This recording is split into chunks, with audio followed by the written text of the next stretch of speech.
नशीली दवाओं की अवैध तस्करी और प्रयोग दिन प्रतिदिन बढ़ती ही जा रही है। नमस्कार, मैं हूं सांभवी चौधरी और मेरे साथ है अंजलि। कहते हैं कि एक पल का नशा, जीवन भर सजा ही सजा। क्यों होते हो बदनाम, क्यों होते हो बदनाम? बंद करो ना नशे का पान। तो क्या हम, हमारा देश और पूरा विश्व हो पाएगा नशे से मुक्त? आइए देखते हैं आज के रिपोर्ट में। 2020 में दुनिया भर में 275 मिलियन लोगों ने ड्रग्स का इस्तेमाल किया। वैश्विक अनुमानों के अनुसार 15 और 64 के बीच के लगभग 5.5% लोगों ने पिछले वर्ष से कम एक बार नशीली दवाओं का प्रयोग किया है, जबकि 36.3 मिलियन लोगों या दवाओं का प्रयोग करने वाले कुल लोगों में से 13% लोग नशीली दवाओं से पीड़ित हैं। वियना में ड्रग्स एंड क्राइम पर कार्यालय द्वारा जारी वर्ल्ड ड्रग्स रिपोर्ट के अनुसार पिछले साल दुनिया भर में लगभग 275 मिलियन लोगों ने नशीली दवाओं का इस्तेमाल किया है, जबकि 36 मिलियन से अधिक लोग नशीली दवाओं के उपयोग संबंधित विकारों से पीड़ित थे। रिपोर्ट में यह भी कहा गया था कि कई देशों ने कोरोना वायरस महामारी के दौरान भांग के उपयोग में वृद्धि देखी है। 77 देशों में स्वास्थ्य पेशेवरों के सर्वेक्षण में 42% ने भांग का उपयोग बढ़ा दिया गया है।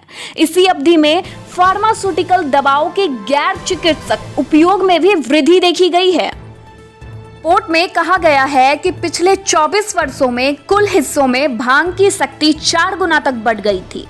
यहाँ तक कि किशोरों का प्रतिशत जो दवाओं को हानिकारक मानते थे, उसमें 40% तक की गिरावट आई थी। यह विकास की बात के प्रमाण के बावजूद आया है कि भांग का उपयोग विभिन्न प्रकार के स्वास्थ्य और अन्य नुकसानों से जुड़ा है, विशेष रूप से नियमित दीर्घकालिक उपयोगकर्ताओं के बीच। नशीली दवाओं के उपयोग के जोखिमों की कम धारणा को नशीली दवाओं के उपयोग के उच्च दर से जोड़ा गया है।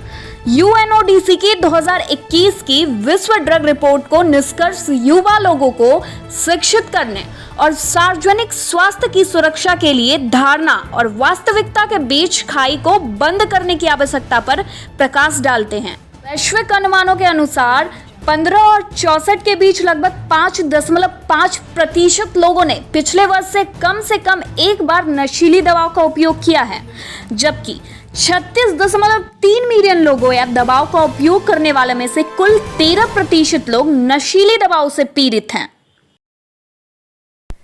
नजर डालते हैं हम आंकड़ों के विश्लेषण पर।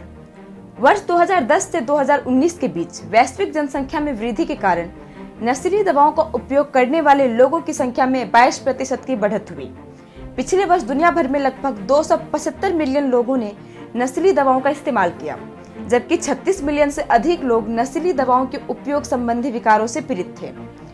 नशीली दवाओं के उपयोग के कारण होने वाली बीमारियों के लिए ओपीओईडी सबसे अधिक उत्तरदायी। कोरोना वायरस महामारी के दौरान फॉर्मुलिस्ट दवाई के गैर चिकित्सा उपयोग में हम सब जानते हैं भांग अधिक शक्तिशाली है, किंतु अभी भी बहुत कम युवा इसे हानिकारक रूप में देखते हैं। पिछले 24 वर्षों में विश्व के कुछ हिस्सों में भांग की क्षमता 4 गुना तक बढ़ गई है। यहाँ तक कि भांग को हानिकारक मानने वाले किशोरों की संख्या में भी 40% की गिरावट आई है।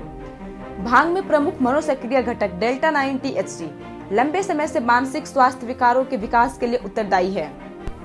वैश्विक बाजार में उभर रहे नारकोटिक ड्रग्स और साइकोट्रोपिक पदार्थ की संख्या वर्ष 2013 में 163 से गिरकर वर्ष 2019 में 71 हो गई। ओपीओईडी के उपयोगी संबंधी विकारों वाले लोगों के इलाज के लिए उपयोग की जाने वाली ओपीओईडी दवा सुलभता से उपलब्ध है, क्योंकि विज्ञान आधारित उपचार अधिक व्यापक रूप से उपलब्ध हो गए हैं। क्या बढ़ती वेब आधारित बिक्री वैश्विक नस्ली दवाओं के उपयोग के पैटर्न को बदल सकती है? जी हाँ, ऑनलाइन बिक्री के साथ दवाओं तक पहुंच भी पहले से कहीं ज्यादा आसान हो गई है और डार्क वेब पर प्रमुख दवा बाजार की कीमत अब लगभग $315 मिलियन सालाना हो गई है। एशियाई देश, मुख्य रूप से चीन और भारत, वर्ष 2011 से 2020 के दौरान विश्लेषण किए गए 19 प्रमुख डार्कनेट बाजारों में बेची जाने वाली दवाओं के सेगमेंट से जुड़े हुए हैं। डार्क वेब पर नशीली दवाओं के लेन देन में कैनबिस या भांग सबसे प्रमुख है और सामान्य वेब पर नारकोटिक ड्रग्स और साइकोट्रोपिक पदार्थ और सिंथेटिक दवाओं के निर्माण में उपयोग किए जाने वाले पदार्थ की बिक्री भी शामिल है। नशीली दवाओं के उपयोग में इतनी तेजी से वृद्धि हो रही है, आखिर क्या कारण है? आइए हम इनके कुछ प्रमुख कारणों पर बात करते हैं। ड्रग तस्करों ने लॉकडाउन प्रतिबंधों के कारण शुरुआती झटके से जल्द ही स्वयं की रिकवरी कर ली है और एक बार फिर से तीव्रता से कार्य कर रहे हैं। यह आंशिक रूप से प्रौद्योगिकी और क्रिप्टो करेंसी भुगतान के उपयोग में वृद्धि से भी प्रेरित है, जो नियमित वित्तीय प्रणाली के भीतर नहीं आती है। नशीली दवाओं के संपर्क रहित लेन देन जैसे कि मेल के माध्यम से इसमें भी बढ़ोतरी हो रही है और यह ट्रेंड संभवतः महामारी के बाद और अधिक तीव्र हो गया है। विक्रेता अपने उत्पादों का विज्ञापन और विपणन अनुसंधान, रसायन या कस्टम सिंथेसिस के रूप में करके बात करते हैं हम भारत की भेद्यता पर। भारत दुनिया में दो प्रमुख अवैध अफीम उत्पादन क्षेत्रों, पश्चिम में गोल्डन क्रिसेंट और पूर्व में स्वर्णिम त्रिभुज के मध्य में स्थित होने के कारण ड्रग उत्पादों की तस्करी के प्रति काफी सुवेद्य है। गोल्डन क्रिसेंट क्षेत्र में अफगानिस्तान, ईरान और पाकिस्तान शामिल है। स्वर्णिम त्रिभुज रूक और मेकांग नदियों के संगम पर स्थित वह क्षेत्र है जहां थाईलैंड की सीमाएं लगती है। ड्रग रिपोर्ट 2021 के अनुसार 2003 की WHO संधि ने अमेरिका सहित 168 हस्ताक्षर एकत्र किए। हालांकि यूएस 49 हस्ताक्षरकर्ताओं में से एक है जिन्होंने अभी तक इसकी पुष्टि नहीं की है। रोग नियंत्रण और रोकथाम केंद्रों के अनुसार 2019 में सबसे बड़ी सिगरेट और धुआं रहित तंबाकू कंपनियों ने अमेरिका में विज्ञापन और प्रचार खर्च पर $8.2 बिलियन खर्च किए। हालांकि खाद्य और औषधि प्रशासन के अनुसार अमेरिका में तंबाकू और विज्ञापन और प्रचार के लिए कुछ प्रतिबंध और नियम है। UNODC रिपोर्ट जारी होने के बाद 24 जून को मैटियो कम्युनिकेशन के संस्थापक और CEO रोजी मैटियो ने ट्वीट करके कहा है कि भांग उद्योग के लिए एक विज्ञापन प्रतिबंध सार्वजनिक स्वास्थ्य हितों के विपरीत काम करेगा। विज्ञापन सबसे प्रभावी तरीकों में से एक है जो रेगुलेटेड कंपनीज उपभोक्ताओं और रोगियों को शिक्षित कर सकती है। मैटियो ने यह भी कहा, यह अंततः दुनिया भर में वयस्कों के लिए सुरक्षित और सुलभ भांग लाने के उद्योग के प्रयासों में बाधा भी उत्पन्न करेगा। रिपोर्ट के अनुसार विश्व स्तर पर 11 मिलियन से अधिक लोगों द्वारा दवाओं का इंजेक्शन लगाने का अनुमान है, जिसमें से आधे लोग हेपेटाइटिस सी के साथ जी रहे हैं। ओपियोइड्स भी नशीली दवाओं के उपयोग के कारण होने वाली बीमारी के सबसे बड़े बोझ के लिए जिम्मेदार है। रिपोर्ट में कहा गया है कि ड्रग्स द्वारा यह अंतर्राष्ट्रीय ड्रग्स कंट्रोल कन्वेंशन के तहत नियंत्रित पदार्थों और उनके गैर चिकित्सा उपयोग को संदर्भित करता है।